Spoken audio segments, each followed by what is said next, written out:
Hello and welcome to this lecture on the trigeminal nerve.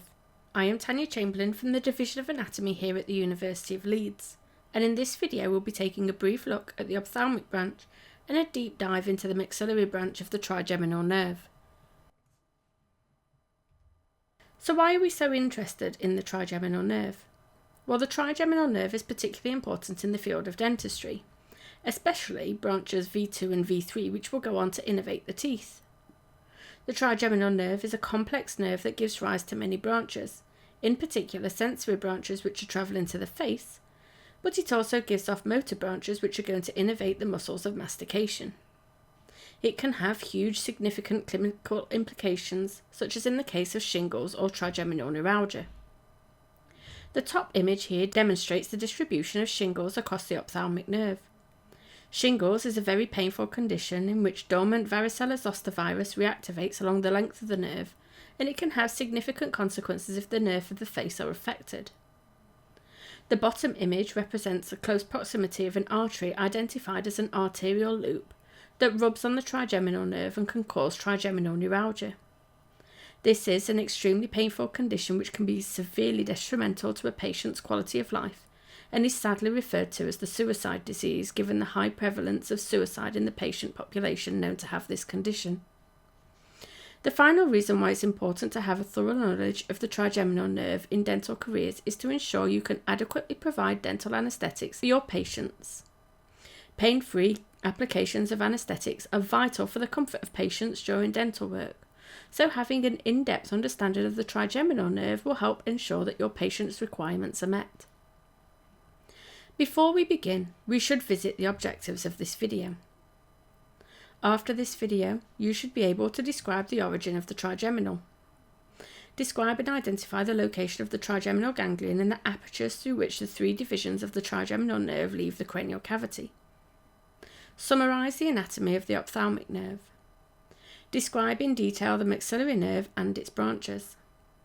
Describe examples of dental local anaesthetics that can be applied to the maxillary branches of the trigeminal nerve. Firstly, let's have a look at the origin of the trigeminal nerve and the location of the ganglion in reference to the skull foramina. The right image is a sketch of the undersurface of the brain, and the left sketch represents a blown-up version of the region we should focus on called the brainstem.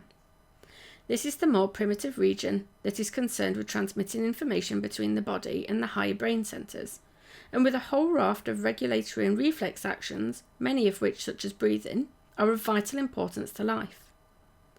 10 of the 12 cranial nerves emerge from it. The brainstem is made up of several distinct regions. The trigeminal nerve emerges from a region called the pons. In this picture you can see the main sensory root of the trigeminal nerve. These are the parts of the nerve running from the brainstem to the respective trigeminal ganglion. We have one trigeminal nerve for the left side of the face and one for the right. They are quite short, around 1 to 2 centimetres or so. Right next to the sensory root we can see a much smaller root called the motor root. The motor root travels along the sensory root and the ganglion before leaving the cranial cavity with the mandibular nerve. It fuses with V3 just after they both leave the skull. As a result, there are no motor fibres in the ophthalmic or the maxillary nerves, and there are none in the trigeminal ganglion. Trigeminal motor fibres are found only in the motor root and are only in the mandibular nerve beyond the point that the motor root joins it. The trigeminal ganglion is a sensory ganglion that is formed from the sensory root. It contains the cell bodies of neurons that convey the sensation of pain, touch, proprioception of the TMJ and teeth, and pressure from the skin and oral mucosa, tension of the tendons of the muscles of mastication. The motor root of the trigeminal nerve joins fibres from the sensory trigeminal immediately after the formation of the ganglion. The ganglion divides into its three main branches of the trigeminal nerve to form the ophthalmic nerve, also known as V1, the maxillary nerve, also known as V2, and the mandibular nerve, also known as V3. Let's take a look at how the three divisions of the trigeminal nerve get out of the cranial cavity. In the left and right pictures we are looking down into the cranial cavity with the brain removed.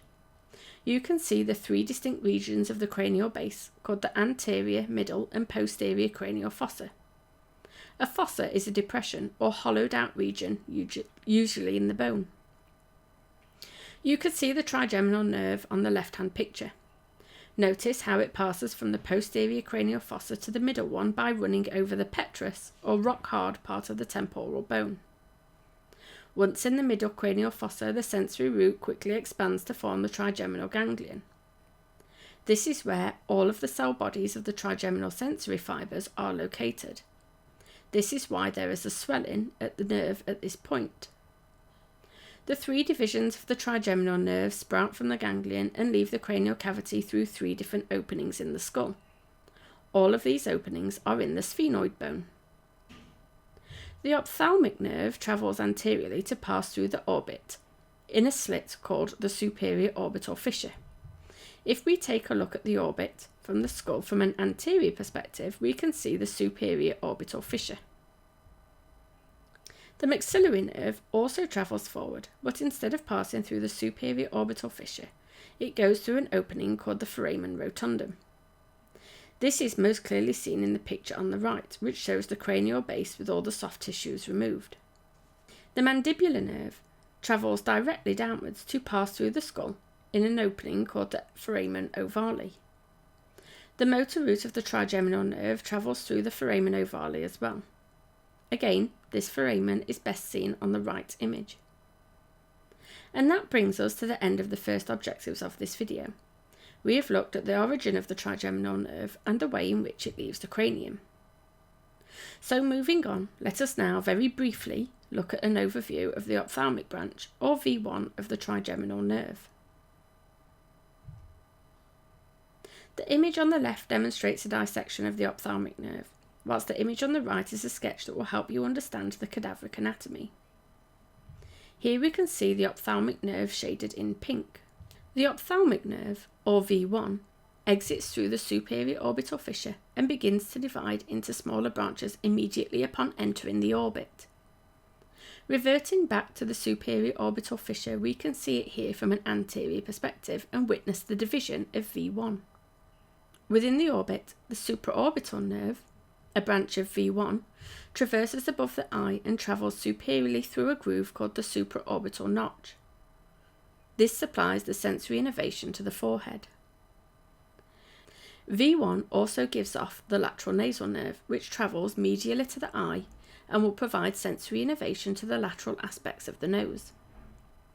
The final major branch of V1 contributes to the ciliary ganglion located behind the eye. The nasociliary nerve contributes to the ciliary ganglion and provides sensory innervation to the cornea, ciliary body and the iris of the eye. That's all we need to know about the ophthalmic nerve for dentistry. So now we'll look at the main bread and butter for this video. Our next objective is to cover the maxillary nerve. This will take an in-depth look at the V2 branch of the trigeminal. V2 exits the cranium via foramen rotundum and travels into a space between the viscerocranium and the neurocranium called the Pterygopalatine fossa. We have two Pterygopalatine fossae. One is located on the left and one is located on the right. The Pterygopalatine fossa sit behind the maxilla. The medial boundary of each fossa is perpendicular plate of the palatine bone, whilst the lateral boundary is marked by a space called the Pterygopalatine fissure. This is the space in which we look into the fossa. Behind the fossa we have the pterygoid process and the greater wing of the sphenoid. The Pterygopalatine fossa is important, particularly in dental anatomy, because it contains some very significant structures. Within this space, we have the termination of the maxillary artery, the emissary veins, the maxillary nerve as discussed, something called the Pterygopalatine ganglion, which we will come on to in a few minutes, and an all-important nerve which you will meet a lot in your dental career, the posterior superior alveolar nerve. Some of the maxillary nerve can be seen on these images. I'll shade it in teal to make it a bit more obvious. It is important to know, however, that this is far from the extent of the maxillary nerve, as this nerve covers a great proportion of the facial anatomy, both deep and superficial, which cannot be fully appreciated from the single perspective as seen here. Firstly, let's cover some of the simple nerves that travel from V2. On these sketches, we can see the lateral aspect of the maxilla from the left side of the face. We can see the space we know to be the Pterygopalatine fossa shaded in dark. In order to visualise this space, we are looking through the Pterygopalatine fissure. V2, or the maxillary nerve, is seen here, directly branching from the trigeminal ganglion and exiting the cranium through foramen rotundum. We can see this branch here. This is the posterior superior alveolar nerve. The posterior superior alveolar nerve originates from the maxillary nerve in the Pterygopalatine fossa and passes laterally out of the fossa through the pterygomaxillary fissure in order to enter the infratemporal fossa. It continues laterally and inferiorly to the posterior surface of the maxilla through a small alveolar foramen, approximately midway between the last molar tooth and the inferior orbital fissure. It then passes inferiorly just deep to the mucosa of the maxillary sinus to join the superior dental plexus and innervate the maxillary molars and buccal gingiva. The infraorbital nerve is a continuation of V2 that leaves the Pterygopalatine fossa through the inferior orbital fissure. It lies first in the infraorbital groove of the floor of the orbit and continues forward in the infraorbital canal. Whilst in the infraorbital groove and canal, the infraorbital nerve divides into form the middle and the anterior superior alveolar nerves respectively. These ultimately join the superior alveolar plexus to supply the upper teeth. The middle superior alveolar nerve also supplies the maxillary sinus, which is not visible on this sketch. The anterior superior alveolar nerves also gives origin to the small nasal branch, which passes medially through the lateral wall of the nasal cavity to supply the areas of the nasal wall and floor. Again, this is not visible on this image. The infraorbital nerve exits the infraorbital canal through the infraorbital foramen. Here it divides into nasal branches that supply the skin over the lateral aspect of the external nose and part of the nasal septum, and palpable branches which supply the skin of the lower eyelid. Superior labial branches supply the skin of the cheek and the upper lip and the related oral mucosa. That's a lot, and unfortunately we haven't finished yet, but we need to clear up this image. The zygomatic nerve originates directly from the maxillary nerve in the Pterygopalatine fossa. It exits to enter the orbit through the inferior orbital fissure. It passes forward on the lateral orbital wall and divides into the zygomaticotemporal and zygomaticofacial branches. The zygomaticotemporal branch continues forward at the base of the lateral orbital wall, passes through a small bony canal in the zygomatic bone and enters the temporal area to supply the skin over the temple. The zygomaticofacial branch also passes forward at the base of the lateral orbital wall and leads through a small bony canal in the orbital margin. It passes through many small holes on the anterolateral zygomatic bone to supply the overlying skin in these regions. Before we look at any more complicated nerves, we need to address the Pterygopalatine ganglion. This is the largest of the 4 parasympathetic ganglions in the head. The parasympathetic ganglion is found within the Pterygopalatine fossa. Now, strictly speaking, the Pterygopalatine ganglion does not house any of the trigeminal nerve fibres, but instead the trigeminal fibres pass through the ganglion. However, in doing so, some of the fibres from the parasympathetic ganglion hitch a ride with the peripheral trigeminal branches and will deliver some parasympathetic innervation to the mucosal surface to which the trigeminal nerve is travelling. This will promote mucosal surfaces and glands to secrete. Please remember, it is not the trigeminal nerve which is causing the release of mucosal secretions, but instead from the facial nerve that are synapsing in the Pterygopalatine ganglion and travelling along with the branches of the trigeminal nerve. The palatine nerve travels inferiorly from the Pterygopalatine ganglion. Remember, the sensory component is arising from V2 of the trigeminal nerve, and these fibres have passed directly from V2 and travelled through the Pterygopalatine ganglion. As they pass through, some parasympathetic and sympathetic fibres have travelled with the trigeminal fibres, but these do not have sensory components. The palatine nerve travels within the palatine canal and enters the oral surface of the palate through the lesser and greater palatine foramen. The greater palatine nerve travels anteriorly through the greater palatine foramen to innervate the oral mucosa of the hard palate, whilst the lesser palatine nerve travels posteriorly through the lesser palatine foramen to innervate the oral mucosa of the soft palate. The pharyngeal nerve passes posteriorly from the pterygopalatine ganglion and leaves through the fossa of the palato-vaginal canal. This exits to supply the mucosa and glands of the nasopharynx. The last nerve we'll address on this image is the nasal nerves. The 7 nasal nerves pass medially through the sphenopalatine foramen to enter the nasal cavity. We can't see it on these images, so we're going to have to amend our orientation and depth of dissection to reveal them.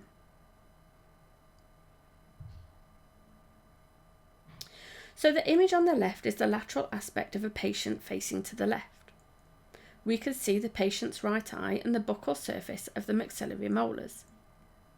What we need to do now is dissect the head just off the midline and open it up like a book to see the lateral wall and the medial wall of the right nasal cavity. So the image on the left is the lateral wall of the right nasal cavity, whilst the image on the right is the medial wall of the right nasal cavity. We saw in the last few images that the nasal nerves of V2 exit the pterygopalatine fossa through the sphenopalatine foramen. This is where they enter the nasal cavity. On this open book image, we can see the sphenopalatine foramen. Most nerves pass anteriorly to supply the lateral wall of the nasal cavity, whereas others pass over the roof and supply the medial wall. One of the nerves passing across the roof to supply the medial wall is the nasopalatine nerve. This is the largest of the nasal nerves, and it passes anteriorly down the nasal septum and through the incisive canal and foramen in the hard palate to enter the roof of the oral cavity and supply the mucosa and gingiva and glands adjacent to the incisor teeth. That, you'll be thankful to hear, is the last of the significant branches of V2. So let's recap what is next on our objectives for this video. Now we know the branches of the maxillary trigeminal nerve, we should address how we anaesthetise those branches via nerve blocks. So nerve blocks in the maxillary region aren't applied as frequently as those to mandibular teeth. This is because the maxilla is very porous and handles the application of locally infused anaesthetic solutions pretty well. Its porosity allows for the distribution of anaesthetic solutions to the appropriate tissues. However, it is important to know that there are plenty of clinical scenarios in which you might need to perform a maxillary nerve block, so we'll briefly address how each of these nerve blocks will affect the oral cavity. Let's recap visually the innervations of the palate. Here is an image of the palate as viewed from the inside of the mouth. We can see the maxillary molars at the bottom of this image and the maxillary incisors at the top of this image. We are looking at the hard and soft palatal mucosa. Remember, the right and the left are switched around on this image because we are looking at the patient's right and left. I'll stick these labels on to prevent confusion. To anaesthetise the palatal gingiva, we have to anaesthetise the greater palatine nerve or the nasopalatine nerve. If we are working on palatal gingiva of the molar and premolars, we would only have to apply anaesthetic solution to the greater palatine nerve. This can be administered by washing the greater palatine nerve as it exits through the palatal foramen. Note, however, if we anaesthetise one of the greater palatine nerves, only the ipsilateral palatal gingiva will be anaesthetised. Therefore, if we administered anaesthetic solution to the right greater palatine nerve, only the right palatal gingiva would lose sensation. The palatal gingiva on the incisive teeth is a little more complex. The palatal gingiva of the incisors is dually innervated. It receives innervation from the greater palatine nerve and the nasopalatine nerve. Therefore, if working on incisive palatal gingiva, it might be necessary to administer a greater palatine nerve block and also a nasopalatine nerve block as shown here. A nasopalatine nerve block can be administered by aiming for the nasopalatine nerve as it exits through the incisive foramen of the maxillary bone immediately behind the maxillary central incisors on the midline. To anaesthetise the maxillary teeth, we may have to anaesthetise the superior alveolar nerves.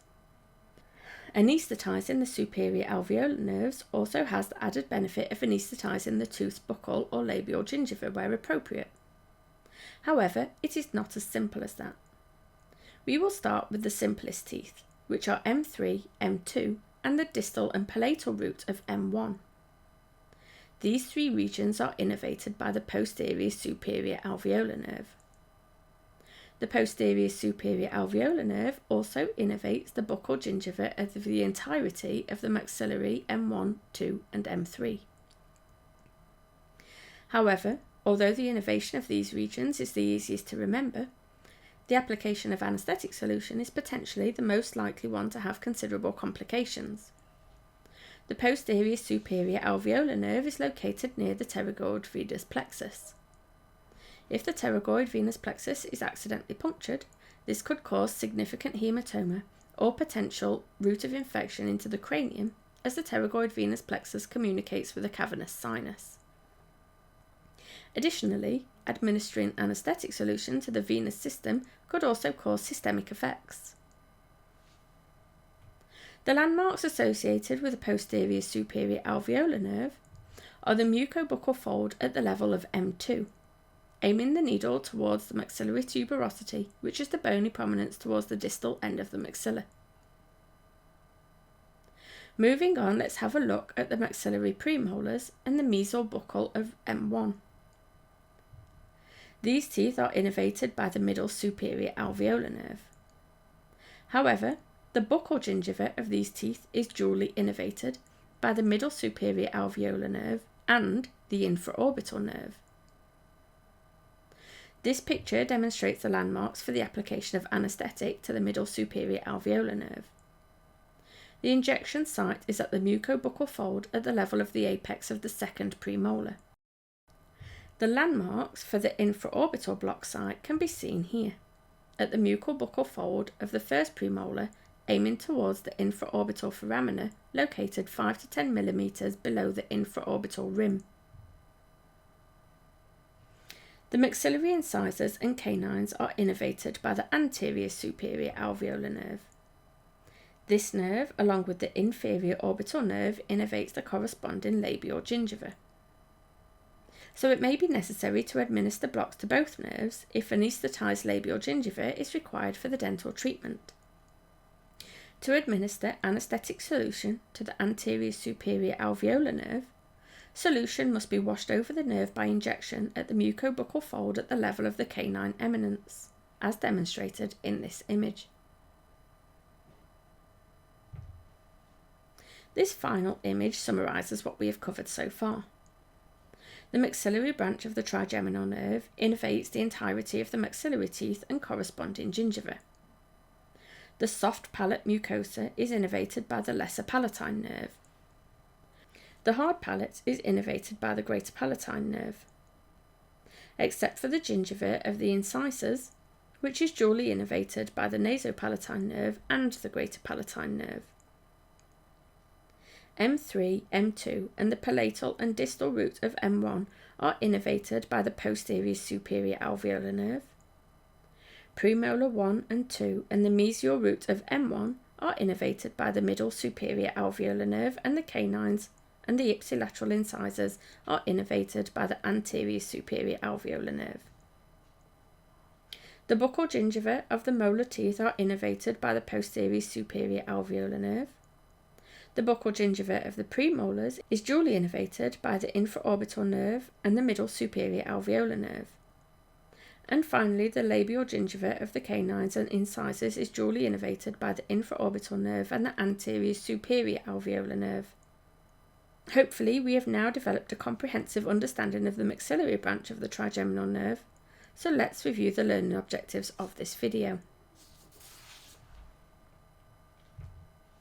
You should now be able to describe the origin of the trigeminal nerve, describe and identify the location of the trigeminal ganglion and the apertures through which the three divisions of the nerve leave the cranial cavity, summarise the anatomy of the ophthalmic nerve, describe in detail the maxillary nerve and its branches, describe examples of dental local anaesthetics that can be applied to the branches of the maxillary nerve.